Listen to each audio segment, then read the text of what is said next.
was through internet bullying and lies, not through righteous activism. There is not enough evidence to support the claim that Kiwi Farms has bullied anyone to suicide.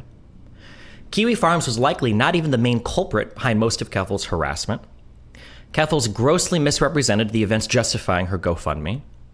And the do-it-yourself HRT directory, which had Keffals' full social and monetary support, engages in grossly irresponsible behavior with minors. The ascension of Clara Sorrenti. Clara Sorrenti, better known online as Keffals, is a Twitch TV streamer and avid Twitter user. She's known a bit for her trans activism and a lot for her aggressive brigading against social and political targets on Twitter. After a short stint in real-life politics, Sorrenti began her online career in March of 2020 on Twitch TV to just a handful of viewers, streaming games such as Raft, Valheim, and Fallout New Vegas.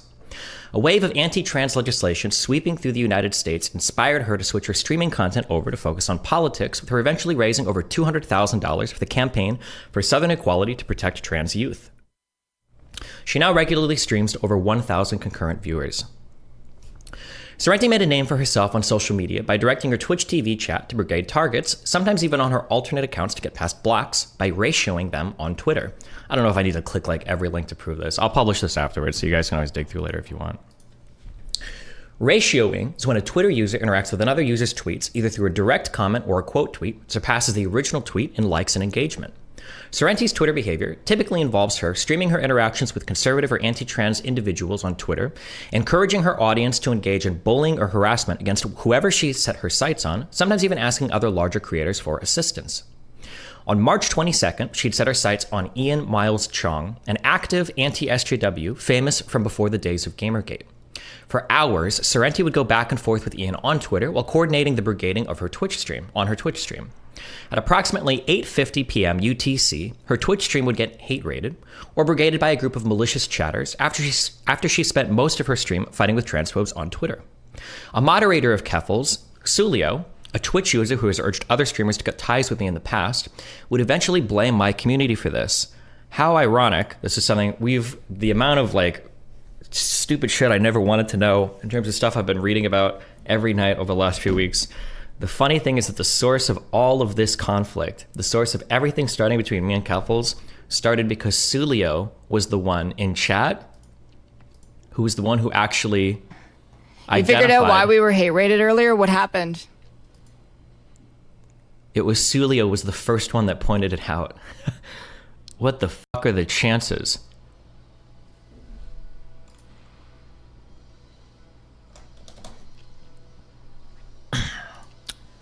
Their evidence? Seeing me quote tweet a friend of Sorrenti's on Twitter at 10:56 p.m. UTC over 2 hours after the raid. Give context for those who don't know him. It's a whole video. Oh my God. This is a guy who, I guess if you didn't know him, there was another streamer that I used to talk to called Hutch. And this is a guy that, play the clip of him crying. This guy literally called in Hutch and was like crying because he didn't want Hutch to talk to me because he just felt so bad listening to his talk. A pretty loyal viewer. Like, I'm around pretty much every stream. And he just you're just like, well, too bad. Just like, really, dude? Like, so not only that, and like Katie just told me that like you just kind of told her like at one point like you just told her just kind of the same thing and just like too bad. And it's like, Hutch, come on now. Like these are viewers of yours, and you're just saying too bad. I usually tell people it's that guy, a moderator of Keffals. Crazy how it all goes back to the same communities, huh? Their evidence? Seeing me quote tweet a friend of Sorrenti's on Twitter at 10:56 UTC over 2 hours after the raid of which I was accused of causing. After noticing my quote tweet, Sorrenti quote tweeted my tweet at 11:17 p.m. UTC in an attempt to get my account reported and banned. She's a big fan of this. Quote tweet somebody, mass report them. Hi, Twitter support. This is Omnidesk, uses the account, blah, blah, blah. Ban evasion, blah, blah, blah. She always does this. But the only evidence Sorrenti would ever provide for the claim that my community hate-rated her was that she shut down the raiders by auto-banning anyone who followed my channel. I was, at the time, the second largest political streamer on Twitch, with over 650,000 followers. should be no surprise that auto-banning all of my followers would slow down any new raiders, as the same effect would likely been achieved if she'd banned all Hassan or Vosh followers, the first and third largest political streamers on the platform at the time. Furthermore, it is not the case that every person following me on a platform where I have hundreds of thousands of followers is a fan of mine. If I were to have directed a hate raid, it would have certainly far exceeded the handful of chatters who showed up to harass her. They put the bot for the to catch all the DGGers at 11:50. All right, so at 11:50, that's when the bot started. They didn't end the first hate raid with the bot. All right, because that happened at 8. This is where they put the bot, because you can go and you can cross-reference when she's on Twitter where she talks about this, right? So she says on Twitter, we just put a bot that bans anyone that follows Destiny and our hate raid ended. So there was another hate raid around here. The clips say that, right? But this one, the only hate raid that you can see, not DGG. Destiny didn't even know that Keffals was doing this whole stream, like fucking with him and saying that he was harassing her until midnight. You can watch his VOD and you can scrub through the entire thing like we did at the beginning of stream. You were in our chat at the time? Yeah, I don't doubt that she was hate rated, right? I don't have any doubt in my mind that she was hate rated. It's just that there is no way for them to link DGG to this. That's the crux of the whole thing, right? The problem that I have with Demon Mama, assuming I still have... No, this is the... Yeah, look, this is the... You can see Destiny. This is Destiny for the first time reacting to Keffals, okay? Wait. This is at like midnight. Hold on, Keffals said you stealth saw him? What? Have I watched this before? Insane. Oh yeah, meanwhile he stealths people, which is legitimately a form of rape. Okay, so he sees this. He leaves the room for like 2 minutes. Oh yeah, meanwhile he stealths. By the way, before you start saying like, that's when he decided to like get the hate raid going. This was after both of the hate raids, and Melina had been calling him, so he like went to help his wife. All right, people, which is legitimately a form of rape. Sorrenti would later claim in that same stream that I don't stand for trans people because I support segregation between trans women and cis women in college sports.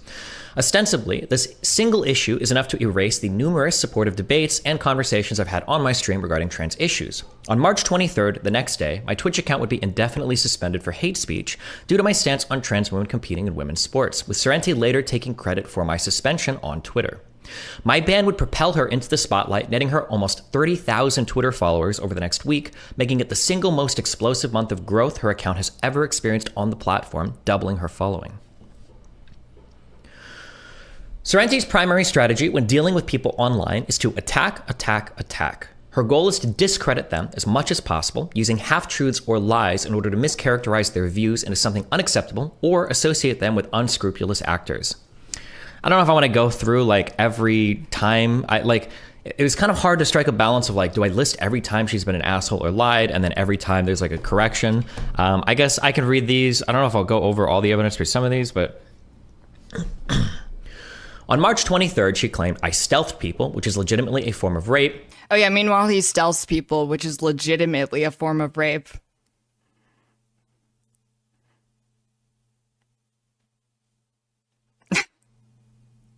Insane. Insane shit. I've never stealthed or raped anyone. This is obviously baseless and malicious. This is an obviously baseless and malicious accusation stated with no evidence. She softly walks us back later, only after somebody in chat points it out. On March 24th, she claimed if a trans woman does not disclose she's trans before having sex with someone, they are a rapist. I have never stated that a trans person failing to disclose their trans identity before having sex with someone makes them a rapist. He said that if a trans woman does not disclose she's trans before having sex with someone, they are a rapist. I have done this. According to him, I'm a rapist. But he'll never take that back, nor will his like weird fans expect him to take that back.